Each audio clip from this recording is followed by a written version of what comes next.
Autism Unfiltered. Session 5. Understanding Diagnosis.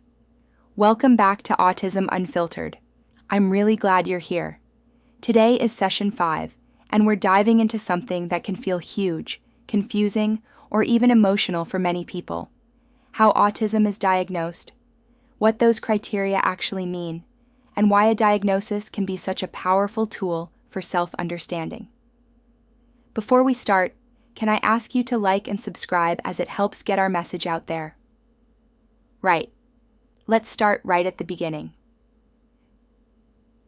And to obtain an autism diagnosis, you need to be displaying differences to the norm in 3 areas, and they are social communication, restricted, repetitive patterns of behavior, interests or activities, and sensory differences.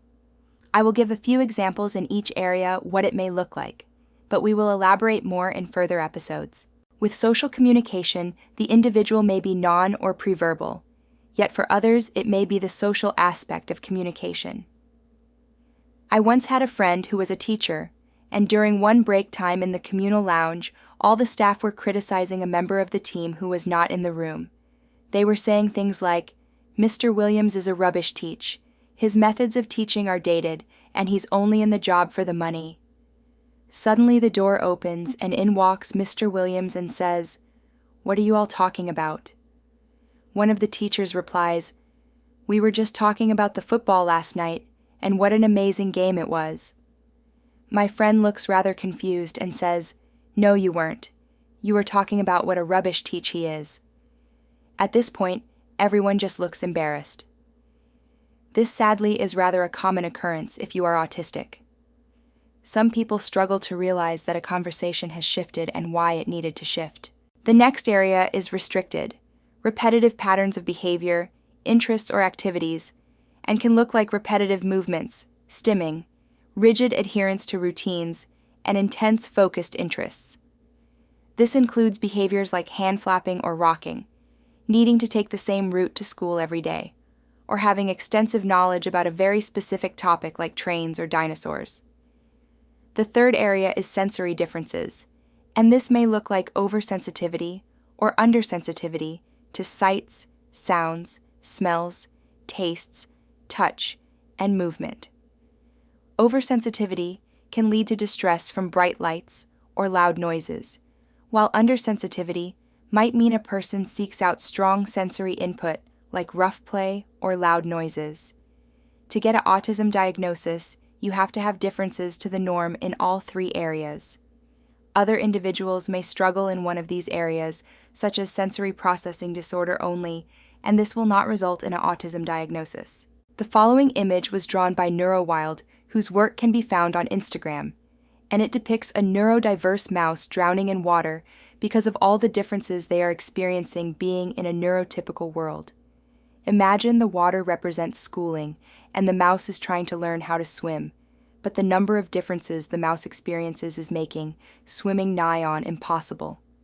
Now a teacher comes along and says to the mouse, "If you only could try a bit harder, you could learn how to swim." We as the viewer can clearly see that the mouse is trying their best, and no matter how hard they try, they are constantly being pulled under. This response is constantly leveled at our children. So, the next time a teacher criticizes your child, try to remember this powerful image by NeuroWild, and do check out their Instagram or Facebook page for more powerful, thought-provoking images. Being in a neurotypical world. Imagine the water represents schooling, and the mouse is trying to learn how to swim, but the number of differences the mouse experiences is making swimming nigh on impossible. Now a teacher comes along and says to the mouse, "If you only could try a bit harder, you could learn how to swim." I love this clip of Chris Packham because it highlights the penguin analogy talked about in episode 4. When we are in our safe space, we are perfectly fine. It's only when we have to step outside that our differences get flagged.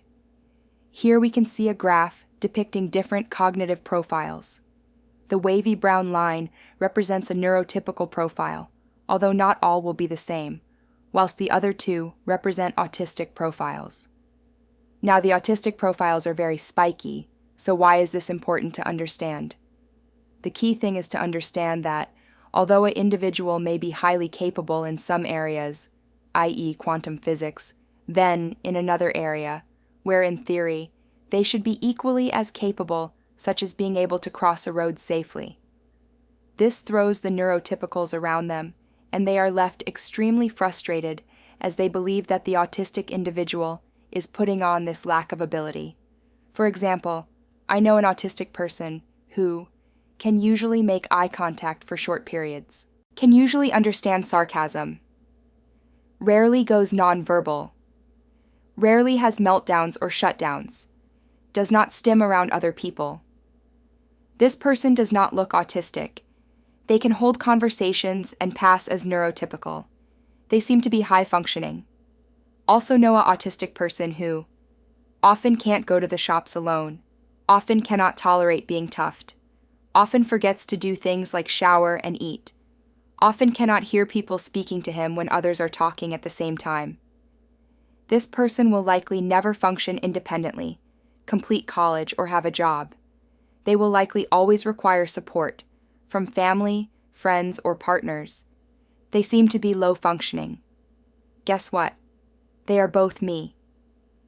This is another reason why we should stop using the terms high or low functioning. Moving on from the diagnostic criteria, let's look at what autism is. Autism is a lifelong developmental disability. There is no cure. In a nutshell, you are born autistic. Autism is a hidden disability. There are few physical traits, but it is pervasive, which means it impacts on every aspect of their life. Autism is not a learning disability. You can receive an autism diagnosis and have an average or high IQ with no learning disability attached. It is also not a mental health problem. However, if you do not create an autism-friendly environment for your child growing up, there is a high probability that mental health problems can occur.